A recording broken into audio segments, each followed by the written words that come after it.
I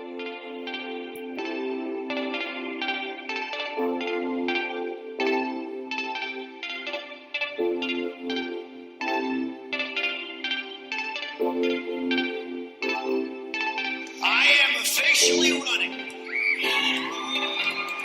for President of the United States. We need a leader.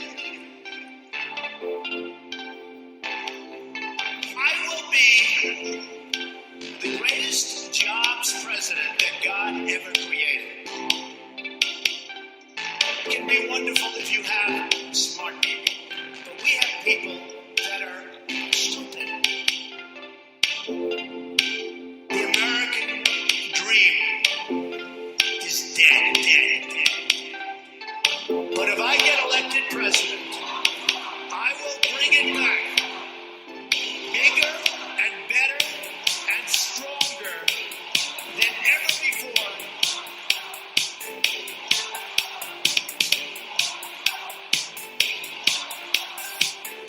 The American dream.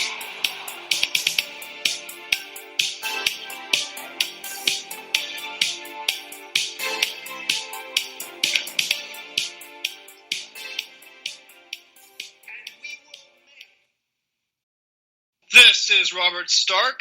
I'm joined here with Alex von Goldstein, Rabbit, Bay Area guy, and Ryan England. We're going to be discussing the election results. What are they? Robert, on. what are the election results? I've had a really bad hangover the last couple of days, and I've been in a daze. I have no idea what happened. Who won? Robert, who won? I think who's that guy named Evan McCullen? Evan McCullen won? No, really? You're kidding? It wasn't Evan McCullen. Who won? Who won? Evan McCullen, yeah. Oh my God! So what is this? Did he win the popular vote too? Evan McCullen won the popular vote. He won the egghead cuck vote. It turned out to be like the majority demographic. Oh wow! Oh my God! Wait, the majority of Americans are egghead cucks? I didn't know that. Well, according to the National Review. Wait, that's the cover of National Review like this month, right? Is egghead cuck nationalism with Evan McCullen on the cover.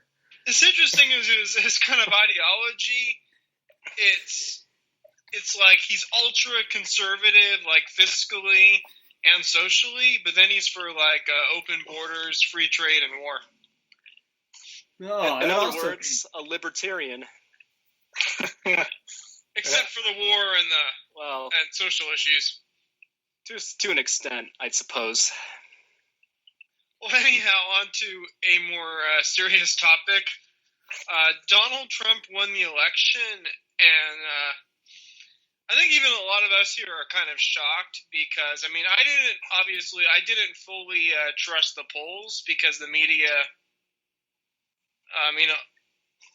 had a lot of propaganda out there, and a lot of the polls were rigged. But at the same time, there was this long period where I was very pessimistic. And then you had the whole, pussy grab scandal, and Trump was down in the polls.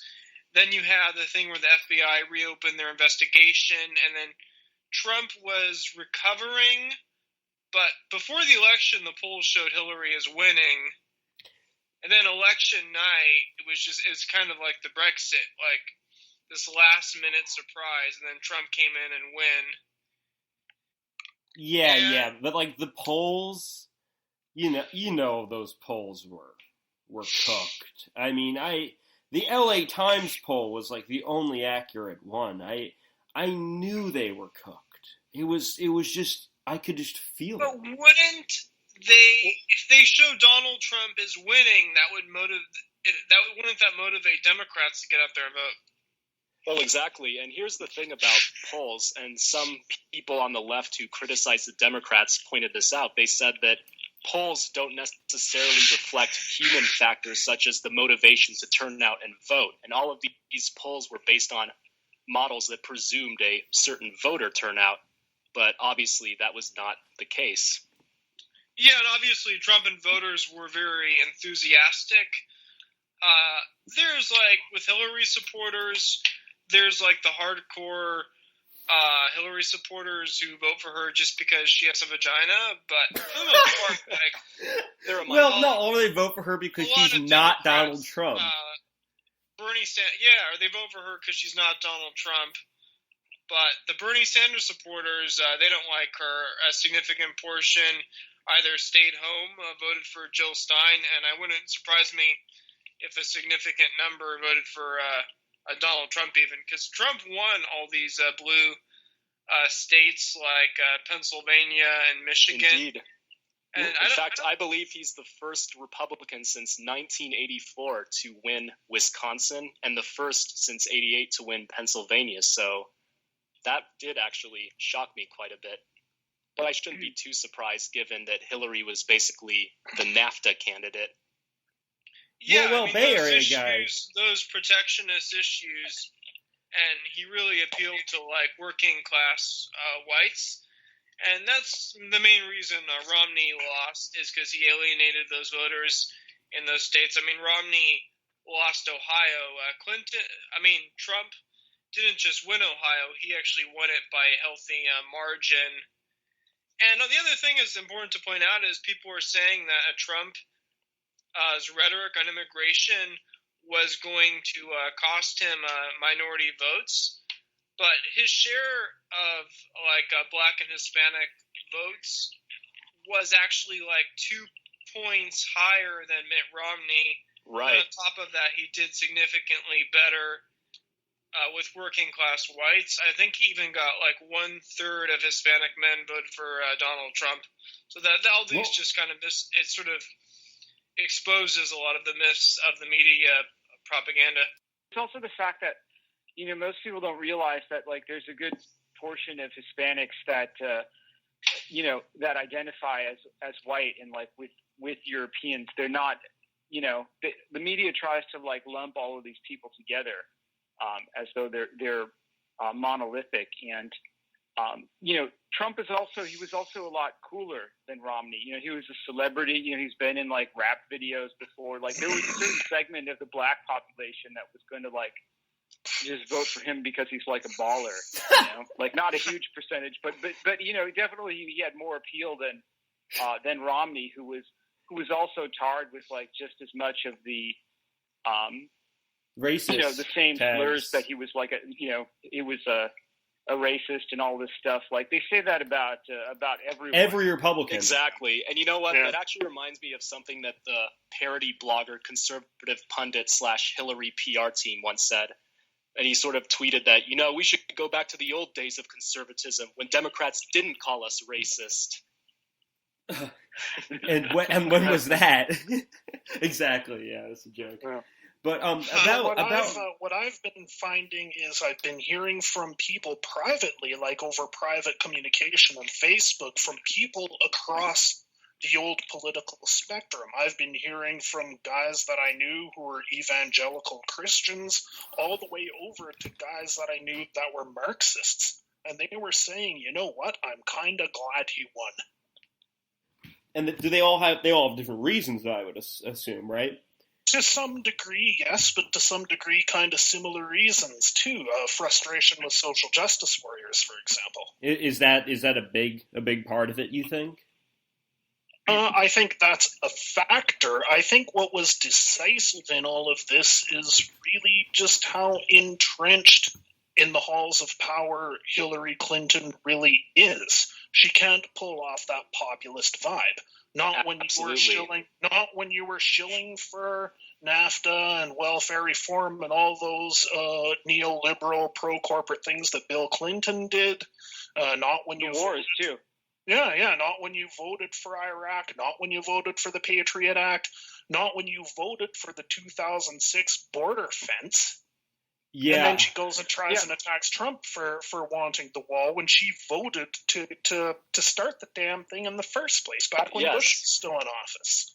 Alienation of Muslims, because people can talk all they want about Trump's demonization of Muslims, but who's actually killed them by the hundreds of thousands? Who's advocated for policies that have actually ruined the lives of millions of brown people?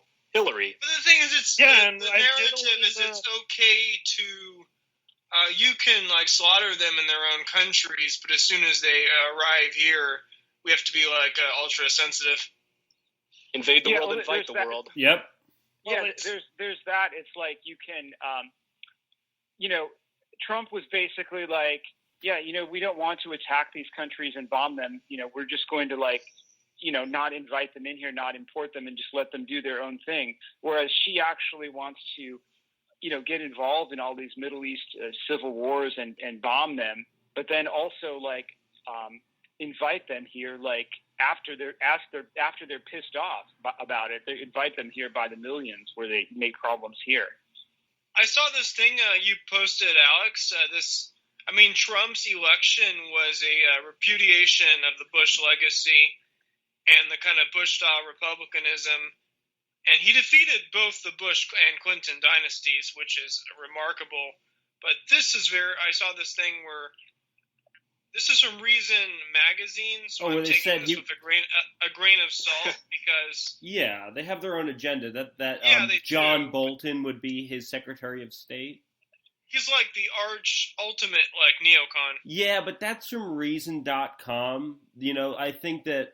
Obviously, if that's true, it's really bad because, like I was saying to my friend on the internet earlier, I saw Trump as being a anti-war candidate, as being someone who represented a kind of mirror to the Eurasianist dogma, the kind of Dugin thing that Putin, I guess, tries to do, which is non-intervention, which is allowing countries to have self-determination. So I really think that John Bolton, I really hope that Trump is sincere and he doesn't have John Bolton be his Secretary of State. It'd be better if Trump, it kind of goes back to the whole art of the deal where you put names out there and then you back down. I think he could just be putting names out there to kind of give a sort of fig leaf to the establishment. But if he did pick John Bolton, I would be extremely disappointed. But the reality is, Trump, all these people in the alt-right, they have this idea that Trump is like this god emperor, and he's going to transform America into this utopia. Trump, right. Yeah, they're the opposite stupid extreme of the SJWs, who think he's basically the Antichrist. They are both kind of mirror images of each other in this extreme projection that they do. So the reality is Trump will be dramatically better than a Clinton or an Obama or a Bush, but we also have to accept that he's going to do a lot of things that will disappoint us. Well, and here's the thing. I remember back in 2008 when Obama was elected, liberals were just consumed by this euphoria. They felt so much hope. They thought Obama would engender so much wonderful change. And yet it turned out he was just another boring neoliberal technocrat. And a lot of people felt let down. So I'm afraid that a lot of Trump's fans in the alt-right are setting themselves up for similar disappointment when he doesn't actually deliver for them, just like Obama didn't deliver for liberals or blacks. Yeah, I don't think that people on the alt-right see Trump as a god emperor. That's just a meme. The real support for Trump is just that he's going to is that what's going to happen is that the backlash that he causes, which you can see now in these protests and the freakouts, that is going to push us into something that's going to lead to a more authoritarian environment that's going to push him towards it's kind of like a pressure cooker type thing. So it's not as though they think he's going to get in there and implement all these policies. It's the reaction that he causes is going to drive the right to become what they want it to be. out of a reaction to the reaction to Trump. It's not that they think that he's like this white nationalist or anything like that. I think it's just that it's really just a devastating blow that they wanted to destroy the Republican Party so that the left was going to help them take it over. They're going to push them into it. Richard Spencer talked about that before, how they were going to take over the Republican Party and that the left wants the alt-right to be in charge of the Republican Party, so they're going to help them do it by mainstreaming these views. Trump as an individual, but it's basically like a referendum on like globalism and political correctness. I think it's vastly pushing the Overton window. Like I hear liberals now saying that like Trump's made it socially acceptable to be like a racist and a misogynist. Well, I also want to say that all these liberals who go on and say that Trump is Hitler, it's obvious that Donald Trump, is not a white nationalist or anything. Even he's not a white nationalist at all, really. If anything, he's an American nationalist, if anything, really. And the thing is, though, them saying that he's Hitler constantly has effectively made him Hitler in the minds of liberals. So the liberals think that the alt-right is now in charge of the Republican Party in America. And Joseph Bernstein at BuzzFeed, he's going on, oh, well, the alt-right, you don't even have to call it the alt-right anymore. You can just call it the right. And all these types are just saying. And then Richard Spencer yesterday, he's like, we're the normies now. So it might just be that now. I don't know. Well, here's the thing. What they're trying to do is they're trying to use meme magic. Well, the people in the alt-right are trying to use, quote, meme magic to basically meme themselves in charge. It's kind of like how Spencer always said that they were punching above their weight, because it's a small group of people, but they were being able to get all of this media attention, and they're just using it to push themselves to the forefront that way. And it's just continue that process. I wanted to talk about a point Robert made regarding this being a referendum on globalization, because when I look at Trump's victory, I don't just look at any single factor, be it Hillary's emails or SJWs. This is part of a global reaction against neoliberal multiculturalism, because you see it with Narendra Modi in India, you see it with Rodrigo Duterte in the Philippines, you see it with the rise of nationalists in Europe, you see it with growing authoritarianism in Turkey. Populations all over the world, in both the Western and non-Western world, are basically saying that, this bizarre combination of globalization, social justice, and cutthroat neoliberal economics sucks, and we don't want anything to do with it anymore. Yeah, we're living through a very profound political realignment. You're seeing this with a lot of these anti-immigrant parties, the so-called European New Right. And part of they're surging in the polls. And I read an article the other day that part of their success is that they are positioning themselves on the left in a lot of ways that even the socialists aren't. They're tending to be the most in favor of welfare, in favor of workers' rights, and they're positioning themselves too as the defenders of gay rights and women's rights in the face of a rising tide of Islamic fundamentalism among the migrant populations. And they are really surging in the polls because of this. I think Trump's done the same thing, but on a smaller scale. I mean, obviously, he does have to kind of appeal to generic conservatives, but he has said, like, he'll protect gays against radical Islam. And on economics, he's said that he'd preserve some level of a social safety net, like Social Security and Medicare. And one other trend that's interesting, which ties in with the kind of alt-left theme, is a lot of states voted for Trump, but also passed like progressive referendums. I know a rabbit state, Arizona, they voted for Trump, but also to raise the minimum wage.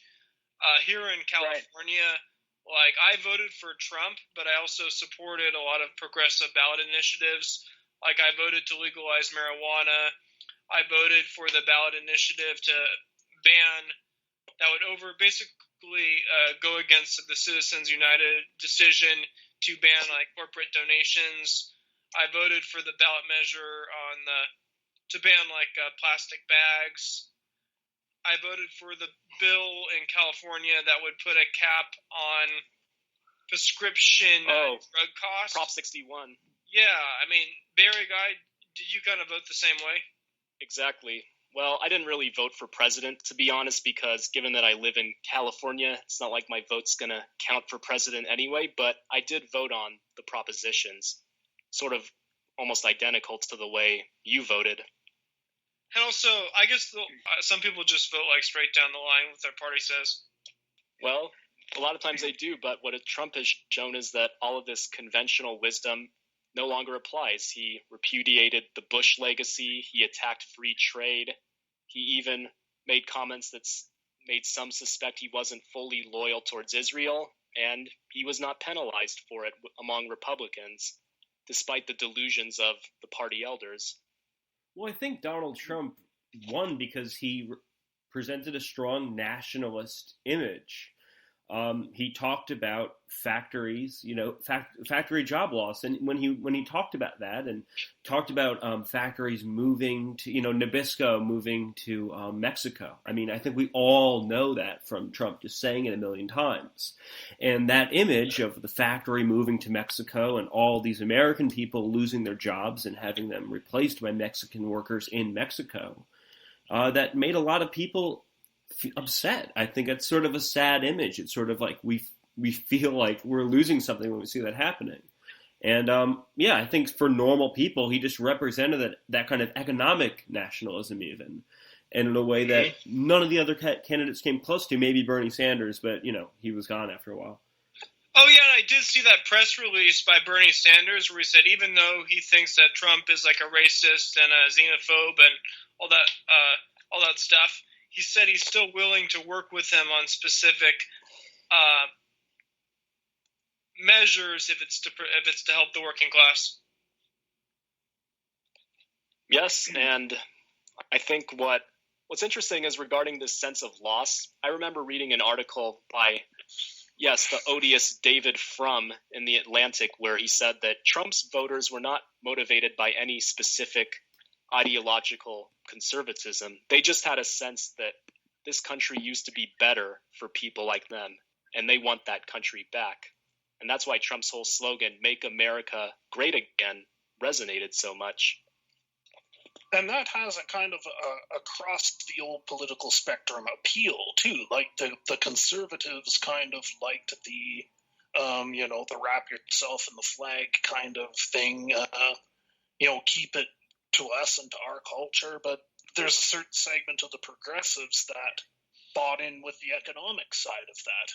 And, you could really read between the lines with what Bernie Sanders was telling Trump there. He might as well have come out and said that when it comes to free trade, I'm with you.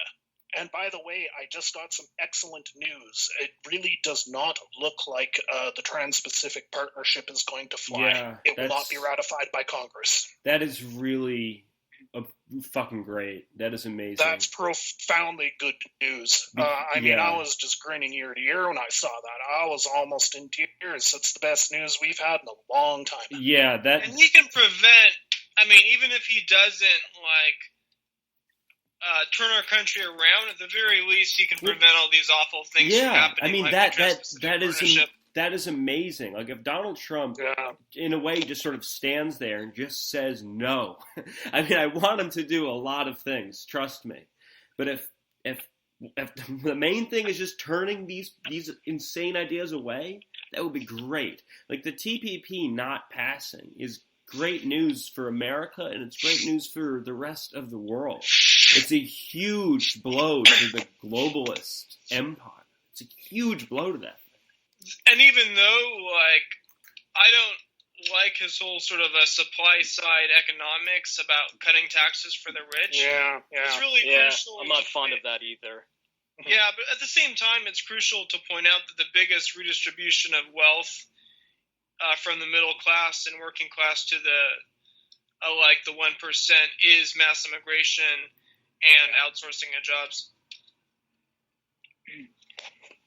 Well, immigration control is one of the single most significant market interventions there is. I've just read a book by some prominent economists who say that factor, immigration control, more than any other, impacts wage levels. Oh, was it Ha Jun Chang by any chance? Yes, it was. Yeah. Oh, yes, I read it too. Rabbit, do you want to talk about the article you wrote on the election and you talk about the reasons that you're voting for Trump and some of your thoughts on the other candidates? Yeah, I mean, I supported Trump just for really a few simple reasons, his what it really boils down to is that he was against free trade and against NAFTA and all of these things, and he was really very, very left wing on a lot of economic and domestic issues. Other than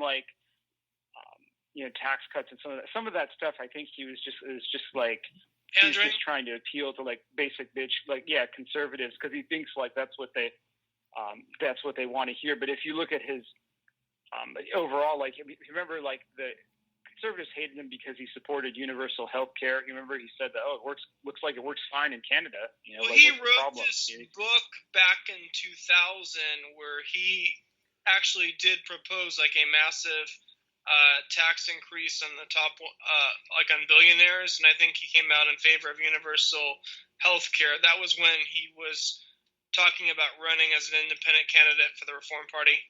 Right, and then also, I mean, more than anything, he was also against the Middle East intervention, against war with Russia. And most importantly, though, is that he really was, I'm white, and he's the only candidate who wasn't openly hostile toward white people.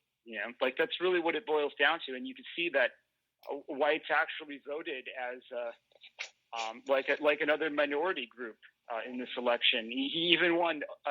You hear all this talk about how the divide between the old people and young people, Trump actually won white millennials. The reason why he did so poorly with millennials is because there's so many more non-whites in the nation now, but he actually won white millennials. He won white women, even though Hillary was running. That's a huge thing. I think, on some issues, some of us probably lean more towards, someone like Jill Stein, but if you just look at, it's like Sanders too. If you just look at what she says and what she do, she's a Jewish social justice warrior. She took a VP candidate who's a black nationalist. She supports intersectional feminism, Black Lives Matter, and every single anti-white social justice cause. So it's at that point, it's even in the sense that her and Sanders were economic nationalists, they cave in right away as soon as they get accused of being nativist or racist. Remember, when Sanders was against open borders, but then he said it was a right-wing conspiracy. Yeah. And then Jorge Ramos, when he has the guy from Vox in front of him, Ezra Klein. Then he, open borders, that's a right-wing conspiracy. But then when Jorge Ramos is you're against open borders, then he sort of backs away from it, depending on who he's talking to, Oh, right. Speaking of Ezra Klein, didn't you think it was brilliant the way he called Hillary Clinton one of the most extraordinarily gifted politicians ever? I love how, did you guys see Louis C.K. on Conan? No. He was Louis C.K. was he was you know what? Some people are saying they're voting for Hillary because she's not Trump. Well, you know what? I think she's great. And I'm just he's she is great. And there's this whole thing about there was this weird libtard reaction to Hillary in the last 2 weeks where it was last year they all hated her because she was the neoliberal establishment and they all liked Bernie. And then Bernie got, obviously the Democratic Party is so corrupt, he did get the nomination taken from him by Hillary, and And then, like, once Hillary had it, they were like, okay, well, we got to vote for her. She's still terrible, but she's not Trump. And then, like, in the last 2 weeks, it was like, no, she is a brave, amazing woman. Like, we love her. Oh, my God. And that just shows, like, there's, like, a feminine mindset. Because that is, like, a really fickle... Not all women, but there is a fickle mindset. There's something else also, and that is, like, there was always this really kind of forced, pathetic attempt to make Hillary cool. You know, like, and even just like her trying to rap like Jay-Z, or like Pokemon go to the polls and that stuff like that. It just was like, it was so forced, and people are just like, oh, you know, barf. Like, it's just this whole thing of like, kind of like you said, of trying to make Hillary into this this gifted politician, or like iconic fashion or something. But she wasn't any of those things. Like, she was super lame, and everybody knows it. And here's the thing, I think part of the reason why they reacted that way is because, if only subconsciously, they realized that, oh crap, we actually have to make people want to vote for Hillary. We can't just keep peddling this lesser evil nonsense year after year and make these boring appeals to good technocratic management.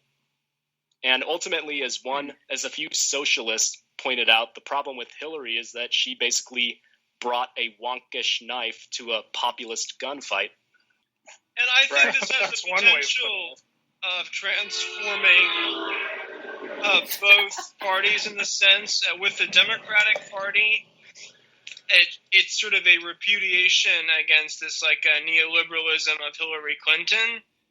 And I think that with the Democrats, I have no idea where the Democratic Party are go. They could very well. I think the future of the Democratic Party is more to being the party of sort of like ethnic identity and interest. What if it becomes like a What about like Tulsi Gabbard or Jim Webb? Like there definitely is a way that the Democratic Party could react to Trump populism and just present a kind of a little more of a socialized nationalism. I'm a big fan of Jim Webb, but he was totally marginalized by the Democratic Party. Well, yeah. I mean, if anything, he has more in common with like Trump supporters. And Tulsi Gabbard, who's also independent-minded, I have a lot of respect for her, but I also think because she's very independent and she wasn't supportive of Hillary, like she may run for office and become like kind of like another like a Dennis Kucinich type candidate. So I think there is going to be, despite all those issues within the Democratic Party, there is definitely going to be sort of a backlash against that neoliberalism. But within the Democratic Party, obviously the key focus is going to be on that ethnic identity politics and like all the SJW stuff, but I could see a serious divide over economics. Right, and there is indeed a divide, because I've seen mixed reactions, because as long-time readers of my blog know, I like to follow the left a lot and see what's going on over there. On the one hand, you have the socialist-leaning crowd that says, look, we can't just keep writing off working-class whites. We have to counter right-wing populism with left-wing economic populism. And then you have the Arthur Chu SJW crowd saying, no, screw these white racists. We just need to get more non-whites to turn out and vote. Yeah, like those definitely a battle for the soul of the Democrats. Example of like Hillary's famous comment where she said that ending regulating Wall Street is not going to end like racism and misogyny. No, she was like, it doesn't matter if we break up the big banks. It matters if we end racism and sexism. I think that was the quote. And I mean, it's odd because there is this weird population of disenfranchised minorities. And like, like where we're saying, well, why did Donald Trump get, more of the black vote than Romney? Why did he get more Hispanics voting for him? I think part of this is because there's minorities reacting against minorities. I think there's a lot of black people who see Black Lives Matter and think like, I don't want to be associated with that. Maybe it's not, it's obvious, it's not a huge percentage, But there is, I mean, I did see this poll that said like 60% of black people disliked Black Lives Matter, would rather say all lives matter. So I do think there is this kind of like minority, reaction within minority populations where certain parts of the population want to distance themselves from other parts of the population. Seeing this with women too. The majority of white women supported Trump, and significant numbers of women distance themselves from the feminist label, even if they have some feminist views on things. Same kind of idea. Sure, yeah. Right, and in Also, fact, I even saw some articles in liberal outlets saying that white women had betrayed the sisterhood in favor of race. Yes. Yeah.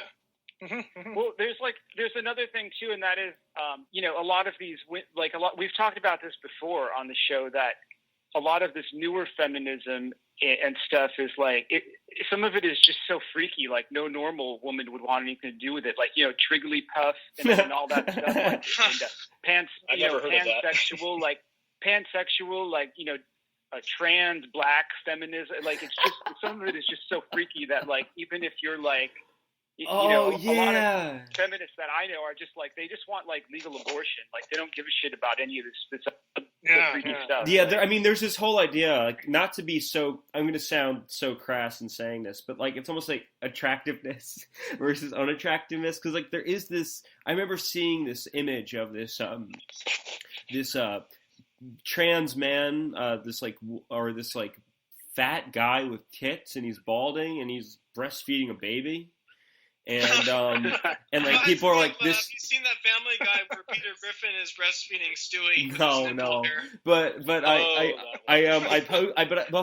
was like looking on Facebook. This is like when this image came out. It's like fat guy breastfeeding this baby, and I was thinking that some of my like shitlord friends were posting it to like make fun of it or something, and then like I was like, holy shit, shitlords are posting this image, and then like just regular women are posting it, and it's like half of them are posting it because it's like they think it's a joke, and then there's like these women who are just like, oh, this is so inspiring, and it's like there's this weird thing where it's like women want to make, there's this segment of women that really want to make like unattractiveness attractive, like destroy standards of beauty, right. And like that's a thing. And it's absolutely absurd, because just imagine if a man who was obese, lived in his parents' basement, and had horrible social skills, shamed women for not finding him attractive. They'd call him a nice guy TM, but for some reason women expect to, well, not most women, certain women expect to be found attractive unconditionally. Yeah, there is because beauty standards are manufactured by the patriarchy. And I also see it kind of like within SJWs. I see like two different types. I see the ones, the people who are in a sense kind of a lot of them are underemployed and they feel a lack of purpose in their life, and they want to feel like they're part of something important. And then you have the people who are successful, and it's just like a form of like virtue signaling. Yeah. But like a lot of I saw that there's a new like retarded social justice virtue signaling thing with the election to change your profile picture to just a black square. I've seen a lot of that, and it's like, it's almost like just seeing that you realize that these people haven't learned jack shit. Yeah. And that's to bring this back to the election again. Well, I think what's important to keep in mind is that despite all of their snark, despite all of their supposed epic takedowns, I mean, I lost count of how many times John Oliver supposedly destroyed Trump. Despite all of their social justice snark, despite all of Tim Wise's tantrums, they lost. And so I think maybe we should stop overestimating the influence these people have. Well, yeah, it's just that they have the megaphone. That's it. For like a long time, like it's always been, like basically my entire life, every single president who's gotten elected has been like handpicked by the establishment, from like Bush Sr., Clinton, the other Bush, Obama, and this was like the first time in modern history that someone who was against the establishment got elected. Well, yeah, but I mean, nominated. Well, I mean, just move this back for 1 second, and we're talking about people like Tim Wise and all this. I think that Tim Wise is like a mouthpiece of the establishment in a lot of ways. Like what Tim Wise says is what the establishment says, and I think that people and that's why Tim Wise has the megaphone. That's why John Oliver has the megaphone. And even Bill Maher, all these people who are supposedly the rebels. I've noticed Bill Maher, he's usually active on Twitter, and he's been silent for the last the election. And so has Lena Dunham, too. Amazing. Oh, Lena Dunham. Didn't she post that whole "We want the extinction of white men" video? Yeah. And it was with her dad. Her dad was the one speaking in it, too. So, I mean, but I do want to say that, these guys are the establishment. So the thing is, it's like we think that they have all this influence because they have the megaphone. But honestly, I think over the last year that someone like Jared Taylor probably had way more influence than someone like Tim Wise. I think that someone like, I think that these fringe people, Alex Jones, for instance, had way more influence than Paul Joseph Watson, people that are on the so-called alt-right, like those types. Or even Milo, Sargon of the Cod. Sure, the last time I think something like this happened was Eastern Europe in the 1970s. It was kind of the same thing. The political establishment on paper had all the power and all the cards. Hell, they had the resources of a totalitarian states at their disposal. But all the people were against them. Yeah, and sure. The underground media, Samizdat, they called it. That's what I named my blog and my YouTube channel after, and partly for that reason. The underground media that's really telling it like it is and conveying what the people know in their hearts to be true, in contrast to this hollow establishment that has only its own hold on power and positions of importance. And we're at that kind of place now. That goes to the subject of the polls too, because a lot of people, due to the social hostility or some the social price they'd have to pay, didn't want to admit that they were for Trump. So a lot of these polls and everything weren't necessarily factoring that in. Do you want to vote for Hillary, or are you a racist, subhuman piece of shit? That's all the poll questions. I imagine them being worded. Hearing that whole thing about the shy Trump supporters, I was very kind of dismissive of that. Maybe they were 1%, but that could very well be true, because you saw that in a lot of, I know Wisconsin, I hear all these people saying, oh, we're calling Wisconsin Wiscuxon. But he won the state. Yeah, the thing is, he didn't even win it in the primaries. Ted Cruz won it by a lot. So I didn't have much hope for Wisconsin. Also because I was born there, and I remember as a kid when Dukakis even won there. So I was like, yeah, dude, there's no way he's not going to win Wisconsin. So I thought that was pretty amazing, incredible actually. The thing about people in those upper Midwest states like Wisconsin that have a lot of people of German and Scandinavian descent, they're very big on being kind of polite, and I think a lot of them are turned off by Trump's kind of rude, obnoxious persona. When it comes down to the actual policies, a lot of those people are just regular middle class white people who support sensible policies. Well, I think what might have also had a lot to do with it was those the Milwaukee riots just a couple months ago. I can imagine that that was a pretty big deal, and I bet you that the Black Lives Matter and everything, I bet that pushed a lot of people to support Trump because they were just so appalled. Well, that's what I've said. There's been this we've called it on the show the perfect storm, and that's the migrant crisis in Syria, that's the Black Lives Matter, these sort of riots that have happened in Milwaukee, in Baltimore, and also the transgender movement, Caitlyn Jenner being named Woman of the Year across the board. And what I think happened is that a lot of normal white people saw that and thought wow, this country is turning into something that it makes me feel really uncomfortable. And when I look at Europe, I see the same thing happening there too. Right, and all of this is also all of this is also compounded by the bad economy, because I think a lot of people subconsciously recognize that all this official propaganda about the economy recovering is nonsense, and that the majority of Americans still live paycheck to paycheck, can't afford a $500 emergency. And when they see these smug apparatchiks and pundits telling them that, oh, things are getting better, be optimistic, I think that engenders resentment.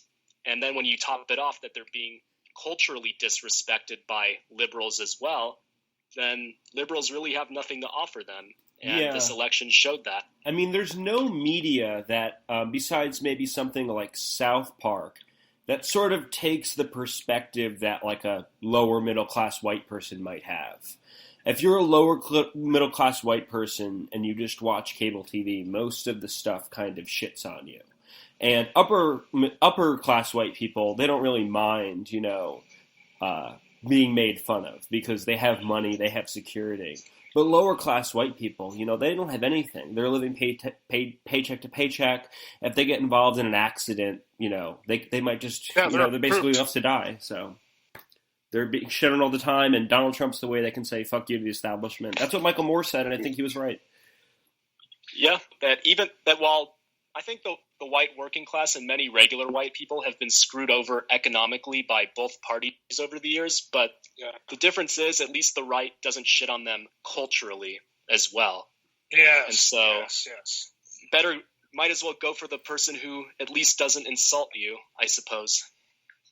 Yeah, I mean, when the Democratic Party is the platform is like they have supporters that are basically like, we need to kill all white people and things like that. Like if you're a white person, like whose side are you going to take? Yeah, I mean, a huge demographic of people that like are openly hostile to you, hate you. Yeah, or you have this other group that it just kind of sells you out a little bit, and like, but they don't think that you need to like check your privilege and like go through some kind of weird personality re-education camp or something.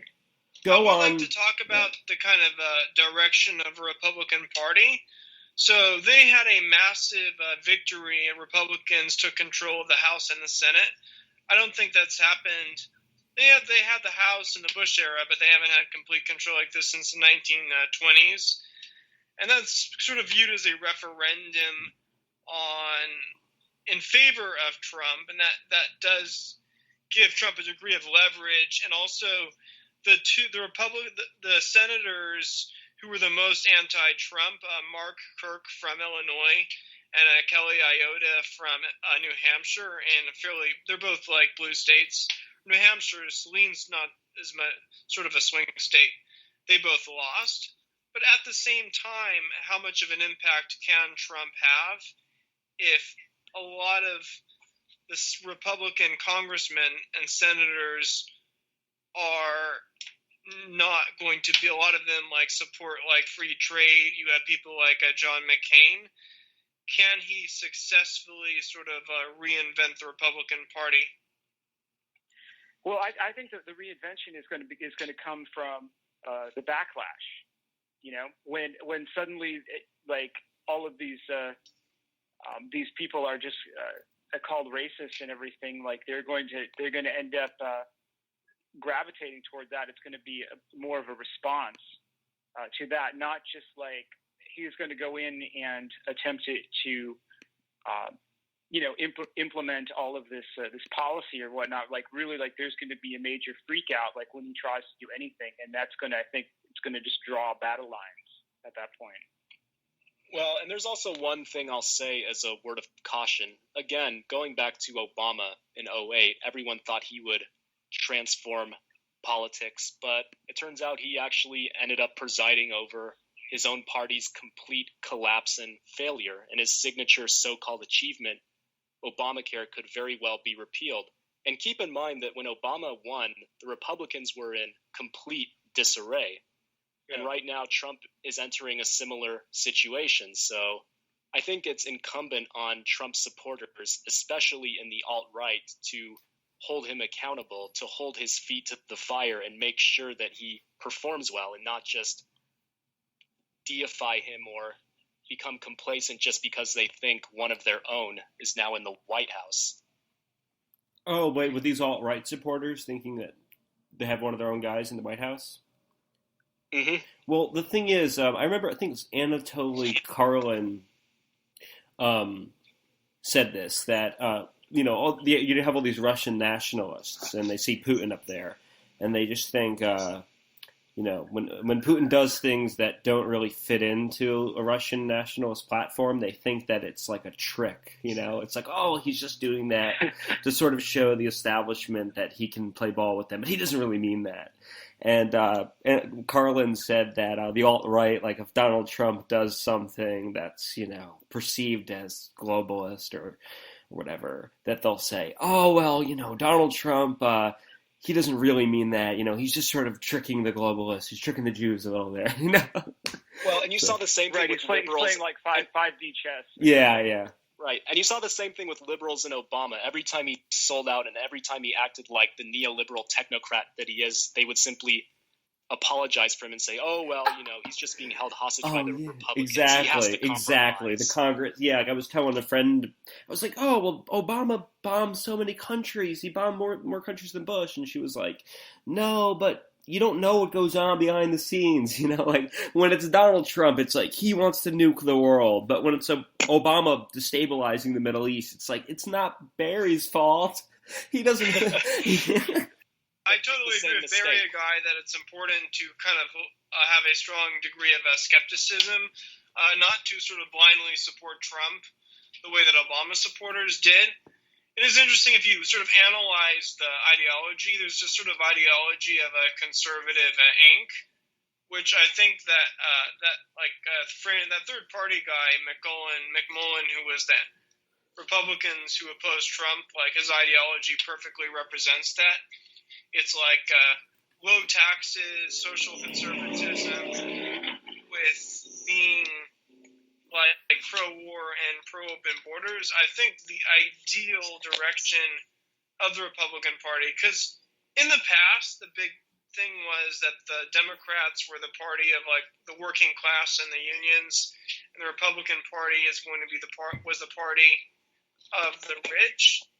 You're going to have that strong corporate influence in both the Democratic and the Republican Party, but at the same time, there's also kind of the country. There's going to be kind of a divide where if the Democrats are the party minority group identity and the Republicans go in a more nationalist direction.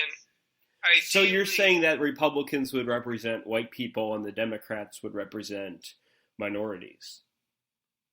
That's a significant factor, but ideally, like to sort of go in the direction of what Ryan England was saying earlier about a lot of these parties in Europe.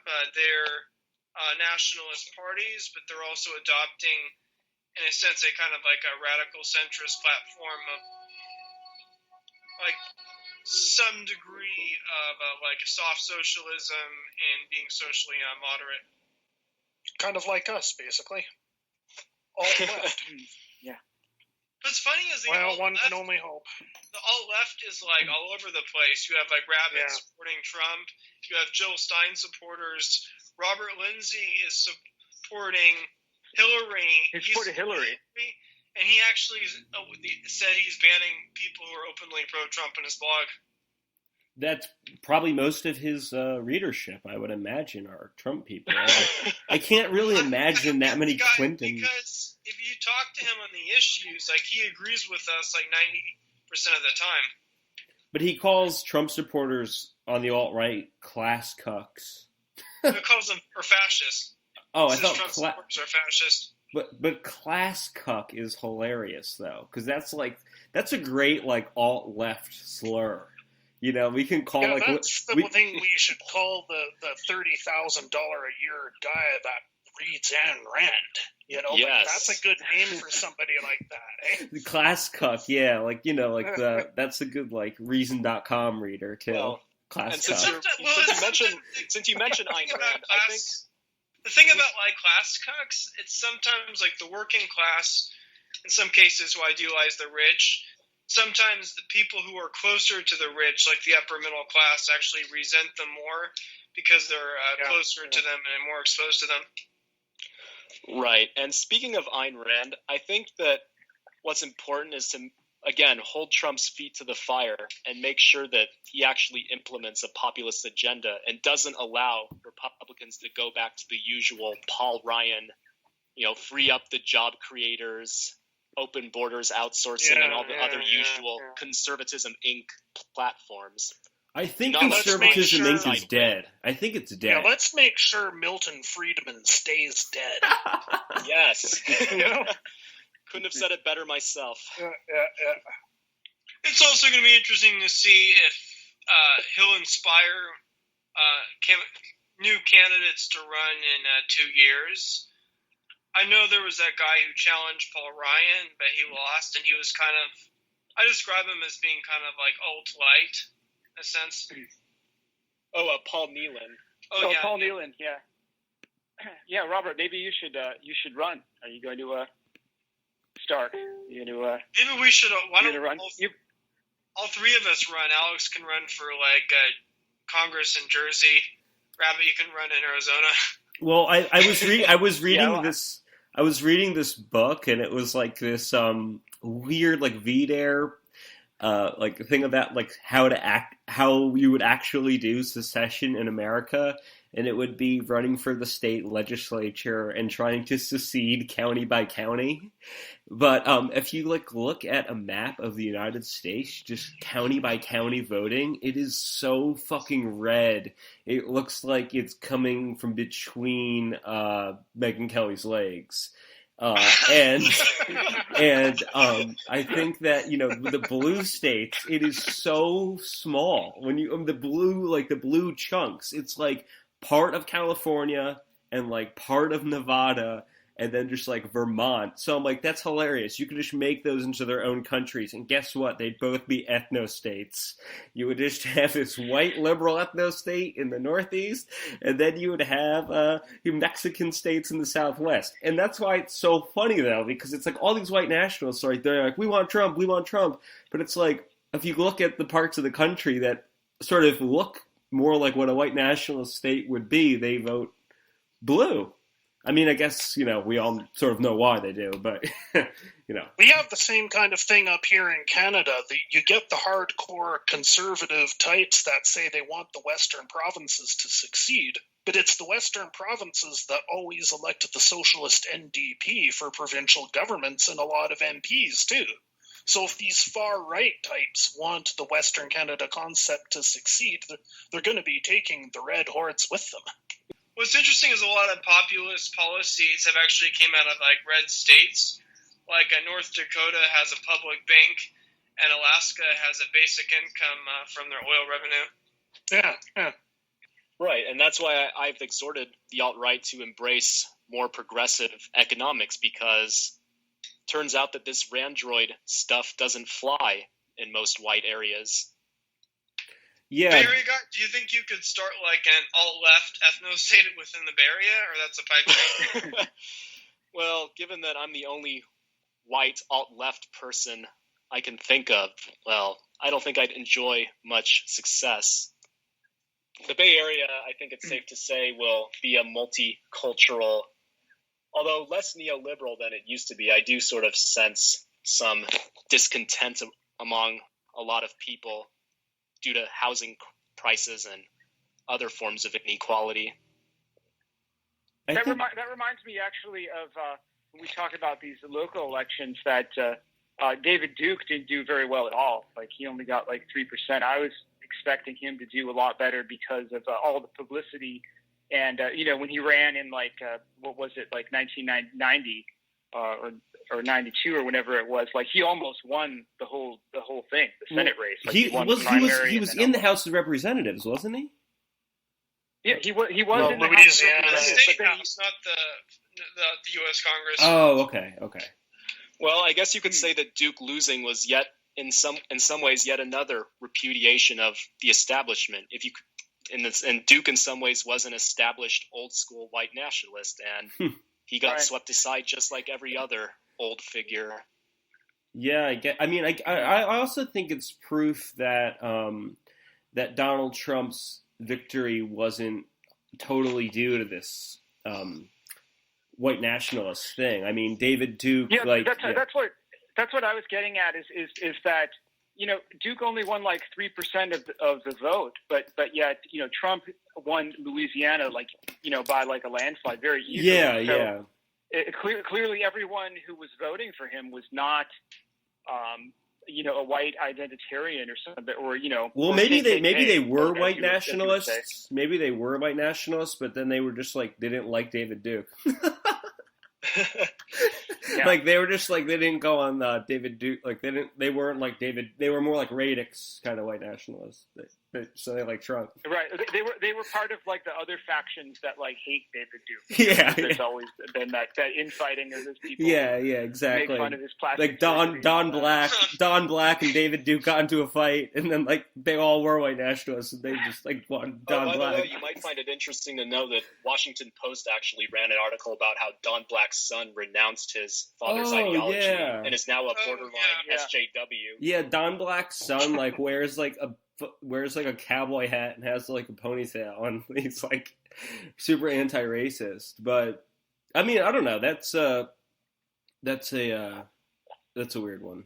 I mean, that's to be expected because he's like any other kid, and if you're basically indoctrinated by your parents into anything, you're going to rebel. Yeah, exactly. At some point, that's like with Trump and millennials. Like a lot of people my age have like these super libtardy parents, and they've like grown up with libtardation their entire life, and then they're like, "Fuck you, mom and dad!" Family ties in the 80s. Oh yeah. Yeah.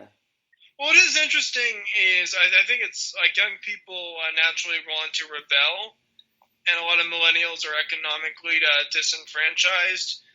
But you see both the Bernie Sanders movement and the alt-right, they're both like youth movements. Yeah, definitely. Right, and I think at a fundamental level, a lot of young people, especially young white people, recognize that things just aren't working out for them, and that society is not really theirs anymore. And I whether think, on a cultural or economic level. Yeah, definitely. I mean, I think everyone knows that they're making less money than their parents were when they were the same age. Or a lot of young white people know that. And I think there is this idea that young white people kind of grew up with multiculturalism, and maybe they had it in a small amount where they were growing, and they, it was fine. It wasn't a big deal. Like, the idea of like not wanting other people to be there was like something they would never think of. But I think once they realized that they weren't in the same economic situation their parents were in, and that the landscape around them was changing, and they sort of just felt alien in their own towns even, and felt like strangers in strange lands, and were unsafe and uncomfortable and didn't see a future. I think that's where something like the alt-right just sort of comes in like a bulldozer and sweeps up all these kids who really think like, fuck, where else am I going to go? I need to think in a new way. And this kind of goes back to that comment Barry guy told me about that Dota said, that basically the end result of globalism is everyone is just one like a global sweatshop. Yep. And what's happened? That's exactly right. You see the role of economics and like how it ties in with race. White people from like the 50s to the 80s and even the 90s were very prosperous and on a much higher economic level than non-whites, and I think there was either there was a level of white guilt about that, or they felt that they wanted, because they were economically in a higher level, they felt like they had to sort of compensate by proving that they're not racist. But like these globalism is pushing former middle class whites down to the same level as other groups, and then once that happens, all those groups, all those sort of political correctness goes out the window, and you just have people like fighting for scraps. Yeah, and that's why I've said time and time again, this very bizarre and unique combination of multiculturalism and cutthroat neoliberal economics is not sustainable, and we've all been proven correct on that front. Yeah, I mean, political correctness is a language that is meant to just keep everybody in order. Let the majority population just be self-intolerant and try to deny themselves, and that's how we'll keep them all in order. And I think once people, once they start to feel uncomfortable, like you said, the political correctness goes out the order, and the whole system, the whole house of cards that they built, it just comes tumbling down. And it's hilarious that Donald Trump. Yeah. It's hilarious though that like Donald Trump is the person that has done it. It's like, the entertainment, the thing that was just meant to keep us all entertained, like it just fucking rebelled against itself. The managerial class folded in. Give the show The Simpsons credit. They predicted a Trump presidency back in the year 2000. Yeah. I mean, there was the rage against the machine. If you watch that, well, that but video he was running for president back then. They were speculating of running for president, so they did predict it, but they sort of had some clues about it. What were you saying, Rabbit? I was going to say if you just go and watch that video of Trump like body slamming Vince McMahon and shaking his head, and just think like that's our president now. Yeah, that's just incredible. Unlike that's what that wrestling.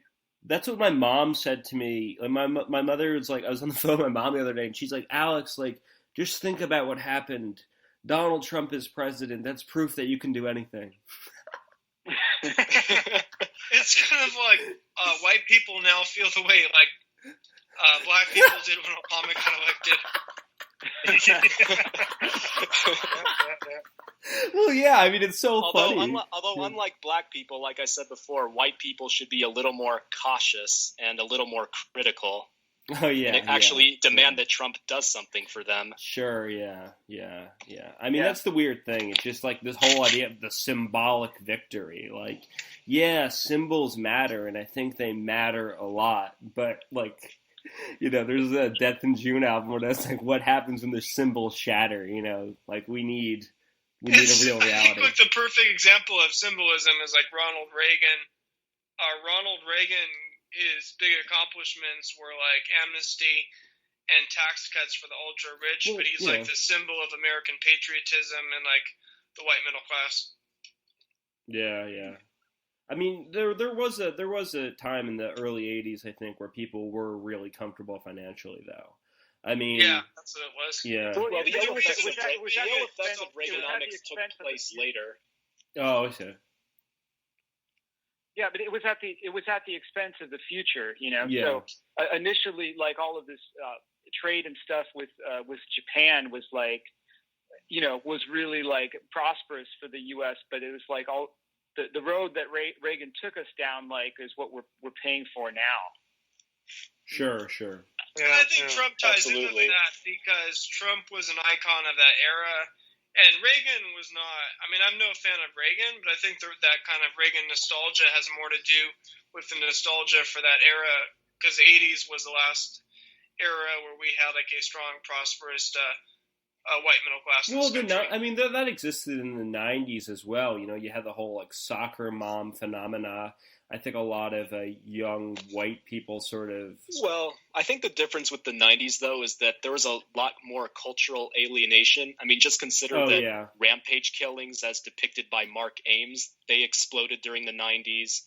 And you also have to remember that the prosperity of the 90s was very short-lived, and it was inflated by this stock bubble that conveniently collapsed once Clinton was lucky enough to leave office before it did collapse.